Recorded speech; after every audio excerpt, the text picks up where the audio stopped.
अस्सलामुअलैकुम दोस्तों, उम्मीद है आप सब लोग खैरियत से होंगे। बात करेंगे कोरोना टेस्ट के बारे में कि यहाँ से जाने के लिए कितने दिन पहले जो है कोरोना का टेस्ट करवाया जाए। जिस तरह पाकिस्तान के लिए 96 घंटे 96 आवर जो है टाइम दिया गया है गवर्नमेंट की जानब से, लेकिन फिर भी दोस्तों आप क्या करते हैं कि वो 2-3 दिन पहले करवा लेते हैं, और जिस दिन उनकी फ़्लाइट होती है वो चौथा दिन होता है, या जिस वक्त उनकी लैंडिंग हो रही होती है वो चौथा दिन जो है वो कंप्लीट हो चुका होता है। तो उनको मसला होता है, स्पेशली अगर वो चौथा दिन कंप्लीट हो रहा हो और ओमान एयरपोर्ट पे आप एग्जिट कर रहे हो तो यहीं पर आपको रोक लेते हैं कि आपका जो टेस्ट है वो वैलिड नहीं है, ये टाइम जो है गुजर चुका है, आपको दोबारा से टेस्ट करवाना होगा, विद इन 96 आवर आपको पाकिस्तान पहुंचना होगा।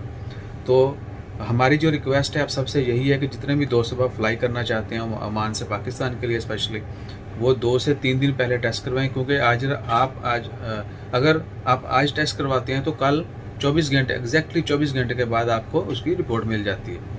और उसी वक्त आप कहीं भी जाएं सर्टिफिकेट के लिए, लेट्स सपोज आपने एयरपोर्ट से टेस्ट करवाया, अमीरात से सर्टिफिकेट लेना है, क्योंकि एयरपोर्ट पे जो है सर्टिफिकेट इशू नहीं करते।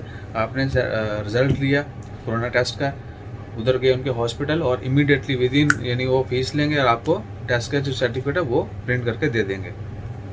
तो 2 से 3 दिन पहले जो है ना, यानी आपकी अगर आज 24 तारीख है, 25, 26, 27 की फ़्लाइट है, आप जो है 25 को टेस्ट करवाएं, 26 को आपका उसका रिजल्ट मिल जाएगा, 27 को जो है आपकी शाम की फ़्लाइट होगी।